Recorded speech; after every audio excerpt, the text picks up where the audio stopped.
Hyderabad gazetteer संदर्भामध्ये काढलेल्या GR विरोधामध्ये भुजबळांनी कोर्टामध्ये जाण्याची तयारी दर्शवली आहे। सोमवार किंवा मंगळवारी कोर्टामध्ये जाण्याचा विचार असल्याचं भुजबळ म्हणाले। उपोषण, मोर्चे आणि जीआर फाडून निदर्शनं करणं थांबवा असं आवाहन सुद्धा भुजबळांनी ओबीसी नेत्यांना केले।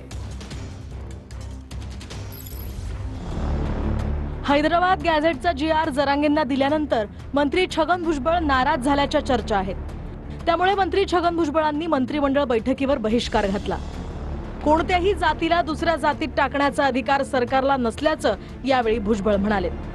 शासन निर्णयामध्ये असलेली काही वाक्य, काही शब्द याबद्दल निश्चितपणे अजूनही संभ्रम आहे। कायदे तज्ञ आहेत, वकील आहेत, त्यांना हे सर्व कागदपत्र देऊन त्यांच्याशी चर्चा करून कदाचित सोमवार मंगळवारपर्यंत, कारण आता उद्या 1-2 दिवस गेले की आता गणपती आणि विसर्जन आणि रविवार वगैरे आहे, तर कोर्टात, हायकोर्टात जर जाण्याची सुद्धा आमची तयारी आहे। बाकीच्या ज्या काही आंदोलनाचे प्रकार आहेत, कोणी उपोषण करताय, कोणी मोर्चा काढताय, कोणी शासन निर्णयाच्या संदर्भामध्ये कागद वगैरे ज्यात फाडतात, काय करतात, असं जे पाहतोय मी, मला असं वाटतं की तूर्त आपण ह्या सगळ्या गोष्टी त्वरित थांबवाव्यात अशी मी आपणाला विनंती करतोय। तर भुजबळांची नाराजी म्हणजे शासनाचा जीआर पक्का आहे, भुजबळ अभ्यासू नेते म्हणूनच बैठकीतनं बाहेर पडल्याची प्रतिक्रिया जरांगेंनी दिली आहे। जीआर जर खोटा असता, मराठ्याचं हित याच्यात नसतं, तर आत्ताच बातमी दिली पत्रकार बांधवांनी, छगन भुजबळ बैठकीला जाणार नाहीये, जीआर काढला म्हणून तो नाराज आहे, बैठकीवर त्याने बहिष्कार टाकला। याचा अर्थ असा होतो हा जीआर पक्का आहे। भुजबळ साहेब हे नेहमी ओबीसी आरक्षणाच्या बाबतीमध्ये भूमिका घेत आलेले आहेत आणि अशा भूमिका घेण्यामुळे त्यांना किंमतही मोजावी लागलेली आहे।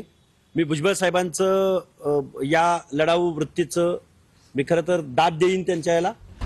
भुजबळांच्या नाराजीनंतर अजित पवारांच्या राष्ट्रवादीच्या नेत्यांची दादांनी देवगिरीवर बैठक बोलावली। या बैठकीवरून भुजबळांची नाराजी दूर करण्याचे प्रयत्न केले जात असल्याचंही बोललं जात आहे। तर ओबीसींमधून मराठा आरक्षण देऊ नये यासाठी मंत्री छगन भुजबळांचा सुरुवातीपासूनच विरोध होता।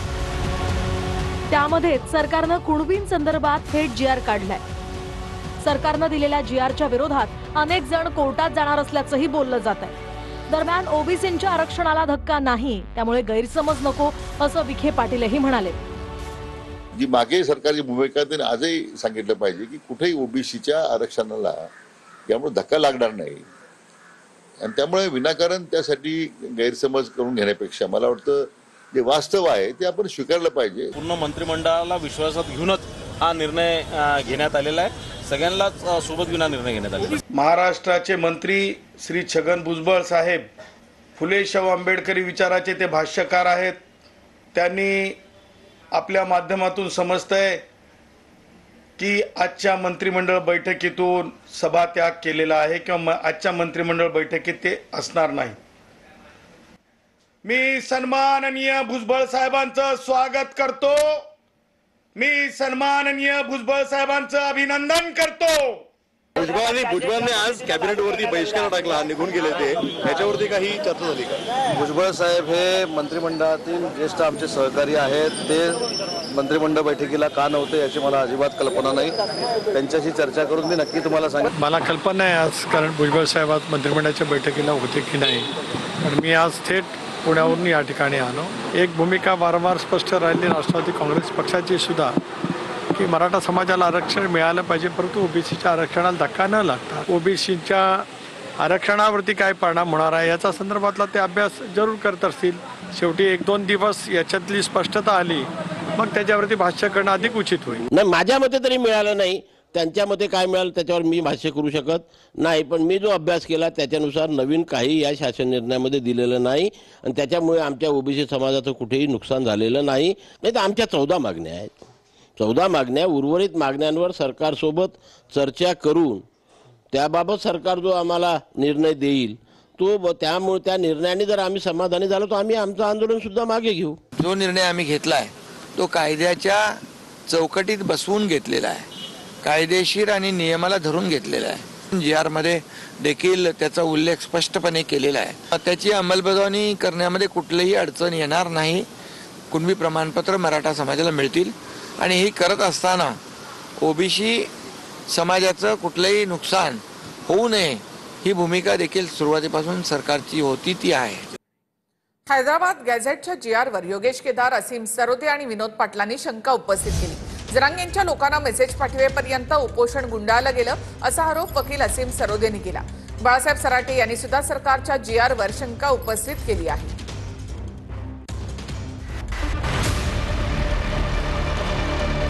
हैदराबाद गॅझेट संदर्भात राज्य सरकारनं काढलेल्या GRवर काही मराठा नेते आणि वकिलांनी शंका व्यक्त केली आहे. जरांगेंच्या आंदोलनात सहभागी असलेल्या योगेश केदार यांनी जरांगेंची फसवणूक झाल्याचं म्हटलंय. तर GRमध्ये त्रुटी असून त्याला न्यायालयात आव्हान दिलं जाऊ शकतं असंही केदार म्हणाले. मनोजदादांना अनेक वकिलांनी घेरले आणि त्यांना मिसगाईड केलेलं आहे. माझं असं स्पष्ट म्हणणं आहे की सरकारनं आपल्याला फसवलेलं आहे आणि हैदराबाद गॅझेटवरचा बाबतीत अनेक कायदेतज्ञांनी माझ्याशी चर्चा केलेली आहे. ह्या GRला सुद्धा चॅलेंज करता येईल. ह्याच्यातनं मराठ्यांच्या हातात पत्रात काही मिळालेलं नाही. मनोजदादा जरांगे यांच्यासोबत असलेल्या काही लोकांनी संपर्क केला होता आणि त्यांनी सांगितलं की त्यांच्यापर्यंत आम्ही हा संदेश पोहोचवतो, नेमकं काय असलं पाहिजे हे तुम्ही आम्हाला सांगा, म्हणजे त्या मी दिलेल्या चांगल्या सूचनांचा विचार केला जाईल असं त्यांनी सांगितलं होतं. परंतु तोपर्यंत राजकीय गडबड जी सुरू झाली आणि वेगवान पद्धतीने राजकारणी लोकांचा तिथे वावर सुरू झाला. मी चुकू शकतो, एखाद्या समाजही चुकू शकतो. मग काय आपण काय फाशील द्यायचे काय, मग डोक्यात दगड घालायचा का? आपण त्यात सुधारणा करायची आणि पुढे जायचं. आता उद्या 12 वाजता मी अभ्यासकांना पुन्हा बोलवलंय, मी पुन्हा चर्चा करणार. मी काही सुईच आहे का? पण मराठ्याच्या पदरात ओरिजिनलच टाकणार. कोर्टामधूनच जरांगे पाटलांनी आंदोलन थांबवावं अशा पद्धतीचा आदेश आल्यानंतर जरांगे पाटलांच्या हातातही फार गोष्ट राहिली नाही. आणि जेव्हा कोर्टाने स्ट्रॉंग आदेश दिला तेव्हा त्यांनी एक GRचा ड्राफ्ट तयार केला, जरांगे पाटलांना निरोप दिला की आज संध्याकाळी तुम्हाला उठावं लागतंय. मग समाज चिडू शकतो, त्या ठिकाणी दंगल होऊ शकते किंवा समाजाचा असंतोष वाढू शकतो. हे सगळं होऊ नये म्हणून सरकारने आणि जरांगे पाटलांनी सुद्धा याच्यावरती चाणाक्षपणे एक ते जो मसुदा होता त्याला मान्यता दिली. हैदराबाद गॅझेट संदर्भात सरकारनं काढलेल्या GRमुळे एकाही व्यक्तीला नवीन प्रमाणपत्र मिळू शकत नाही असा दावा विनोद पाटलांनी केला. मला अशी अपेक्षा होती की मोठा निर्णय लागेल, परंतु दुर्दैवाने कुठल्याही प्रकारचा निर्णय लागलेला नाही. यामुळे एकाही व्यक्तीला नवीन सर्टिफिकेट मिळू शकत नाही. मराठा बांधवांनो, आपल्या किड्या मकोड्यांचं ऐकू नका की ज्यांना वाटतं हे अमुक चुकीचं आहे, तमुक चुकीचं आहे. आज तर राईट काम होणार आहे ना मराठे. हो, दुसरी बातमी आली पुन्हा, मराठे आरक्षणात गेले, हे 100% आता सिद्ध झालेलं आहे. विरोध पाटील सुद्धा आरोप करताय की माहिती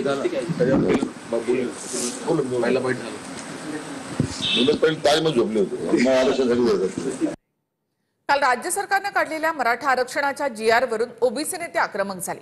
पुण्याच्या महात्मा फुले वाड्यातील आंदोलनाच्या वेळी लक्ष्मण हाकेने GR फाडला, तर जालन्यामध्ये नवनाथ वाघमारे यांनी सुद्धा GR फाडला आहे.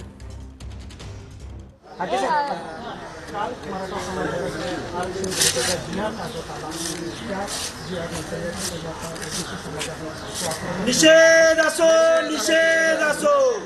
महाराष्ट्र शासनाच्या या GRचा निषेध असो.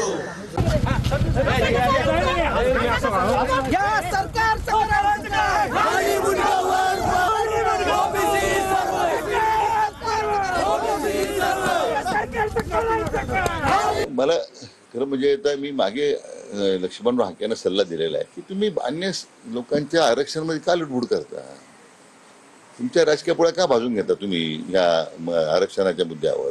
ज्यांचं आरक्षण मिळतं त्यांना ते मिळणारच आहे. तुमचं ओबीसीचं आरक्षण कोणी काढून घेत नाही ना. मला वाटतं एखाद्या विषयाबद्दल उपसमितीचं अज्ञान आहे का आम्हाला काही कळत नाही. आता ज्यांना फार कळतं त्यांनी अतिशहानपणा करू नये, एवढीच माझी अपेक्षा. तर टीकाकार असलो तरी कालचं श्रेय हे फडणवीसांचंच आहे असं संजय राऊतांनी म्हटलंय. तर राऊतांना नेहमीच सर्व उशिरा सुचतं असा टोला राधाकृष्ण विखे पाटलांनी राऊतांना लगावलाय. दरम्यान जरांगेने उपोषण सोडलं त्यावेळी दोन्ही उपमुख्यमंत्री कुठे होते असा सवाल राऊतांनी उपस्थित केलाय. स्वतः देवेंद्र फडणवीस या वाटाघाटीमध्ये गुंतले होते मला माहिती आहे की कशा प्रकारे यातून मार्ग काढायचा. सर्व हायकोर्टाच्या निर्णयानंतर कशा प्रकारे आपण त्यातून पावलं टाकली पाहिजे पडद्यामागे काम करत होते. हे मी अगदी जरी मी त्यांचा टीकाकार असलो तरी हे मी सांगू शकतो. कालचं संपूर्ण श्रेय जे आहे हे देवेंद्र फडणवीस यांचेच आहे. काल जो निर्णय झाला मी माझ्या भाषणात तिथे स्टेजवर सांगितलं की ह्या सगळ्या निर्णय प्रक्रियेमध्ये हा निर्णय घडून आणण्यामध्ये माननीय देवेंद्रजी फडणवीस यांना श्रेय दिलं पाहिजे आणि ते आपण काल जाहीरपणे बोललोय. म्हणजे संजयना हा सुचतं शांतपणे कारण नेहमीच त्यांना सगळं उशिरा सुचतं म्हणून त्यांची या पक्षाची अधोगती अशी होत चाललेली आहे. मला आश्चर्य वाटतंय की कालच्या या प्रसंगात दोन्ही मुख्यमंत्री उपमुख्यमंत्री कुठे होते. जे जरांगे पाटील ज्या समाजासाठी लढत होते त्या समाजाचेच ते नेते आहेत ना, उपमुख्यमंत्री आहेत. विशेषतः एकनाथ शिंदे हे नव्या मुंबईमध्ये गुलाल उधळायला जरांगे पाटलांच्या सोबत होते, पण काल ते कुठे दिसले नाहीत. याचं कारण काय? नाही ते दोघं अजिबात लांब नव्हते. दोघांचा नेहमीच सगळ्यात त्याचे सक्रिय भाग होता. माझी सातत्याने अजितदादांची शिंदे साहेबांची चर्चा व्हायची. आम्ही काय करतोय कशी प्रक्रिया पुढे राबवतोय त्यात काही ते मला सूचना करायचे. त्यामुळे मला वाटतं अतिशय समन्वयानं आणि सगळ्यांना विश्वासात घेऊन हा निर्णय झाला. ओबीसी समाजासाठी एक उपसमिती गठीत झालेली असून त्यामध्ये चंद्रशेखर बावनकुळे हे अध्यक्ष आहेत. एकूण 8 मंत्र्यांवर याची जबाबदारी असेल. उपसमितीमध्ये कोणकोणते सदस्य आहेत ते आपण पाहूया. ओबीसी आरक्षण शाबूत ठेवण्यासाठी ओबीसी आरक्षण उपसमिती गठीत करण्यात आली आहे. चंद्रशेखर बावनकुळे या उपसमितीचे अध्यक्ष आहेत, तर अतुल सावे, गणेश नाईक आणि पंकजा मुंडे सदस्य आहेत. गुलाबराव पाटील, संजय राठोड, छगन भुजबळ आणि दत्तात्रय भरणेंवर जबाबदारी देण्यात आली आहे. या समितीत एकूण 8 मंत्र्यांचा समावेश करण्यात आलाय. मराठा समाजासाठी उपसमिती केली होती आणि प्रत्येक जे काही छोटे मोठे विषय जे आहेत त्याच्यातून ते सोडवले जात होते. त्याचप्रमाणे ओबीसीचे जे काही प्रश्न आहेत त्या बाबतीमध्ये समिती आज गठीत झालेली आहे. मुख्यमंत्री महोदयांनी केलेली आहे ती आणि त्याचं 6 लोक त्याच्यामध्ये काम करतील. आता ओबीसीचे जे काही विषय आहेत त्याच्याकरता ही समिती स्थापन करण्यात आली, पण बऱ्याच दिवसापासून ओबीसीची उपसमिती मंत्रिमंडळाच्या माध्यमातून स्थापन करावी अशी मागणी होती. त्याला आज मान्यता देण्यात आली. आता हे आमच्या मते ठरवलं जाईल, पण मुख्यमंत्री आणि उपमुख्यमंत्र्यांनी याला मान्यता दिली. हैदराबाद गॅझेटवरून सदावर्तेंनी उपमुख्यमंत्री शिंदे आणि विखे पाटलांवर टीका केली. तर विखेने जीआर काढला. शिंदेने जीआर परत घ्यायला सांगावं असं सदावर्ते यांनी म्हटलंय. आम्हाला माहिती आहे शिंदे साहेब, सन्माननीय उपमुख्यमंत्री महोदय, आपण दरेगावाला नेहमीच जात असता जेव्हा आपल्या डोक्यावर ताण पडतंय, परंतु आपण दरेगावाला जाऊन ओबीसींची वाट लागावी असं आपल्यामधून कधीच अपेक्षित नाही, कधीच अपेक्षित राहणार नाही. मी सन्माननीय उपमुख्यमंत्री एकनाथरावजी शिंदे साहेबांना आवाहन करतो, कालचा शासन निर्णय हा अल्ट्रा व्हायरस आहे, हा व्हायरस आहे, हा व्हायरस आहे. तुम्ही आज चालू असलेल्या बैठकीमध्ये शिंदे साहेब हा शासन निर्णय मागे घ्यायला सांगा.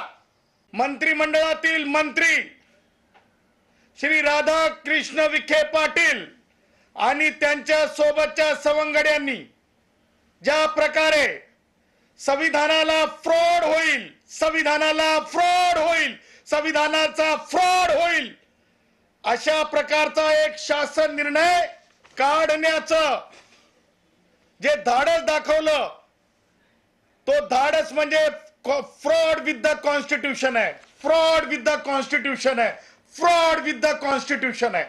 गुणारत्न सदावर्ते यांनी जरांगे पाटलांवर गाण्यामधून टीका केली आहे. ऐकूयात सदावर्तेंचं हे गाणं. गावाकडे धाडण्यासाठी, जरंगेला गावाकडे धाडण्यासाठी शासन निर्णय आला हो आला, शासन निर्णय आला हो आला. जरंग्याला गावाकडे धाडण्यासाठी, जरंग्याला गावाकडे धाडण्यासाठी शासन निर्णय आला हो आला, आला हो आला. चॉकलेट देऊन गेला, आईस्क्रीम चारून गेला, चॉकलेट देऊन गेला, आईस्क्रीम चारून गेला. थंडा थंडा कूल कूल, थंडा थंडा कूल कूल, थंडा थंडा कूल कूल करून जरंगेला धाडलेलं आहे. त्याच्यामुळे या शासन निर्णयाच्या आधारे हे धाडण्यासाठी होतं. तर राज ठाकरे यांनी मुख्यमंत्री फडणवीसांच्या वर्षा निवासस्थानामधील बाप्पाचं दर्शन घेतलं. दर्शनाच्या वेळी राज ठाकरेंच्या पत्नी शर्मिला ठाकरे या देखील उपस्थित होत्या.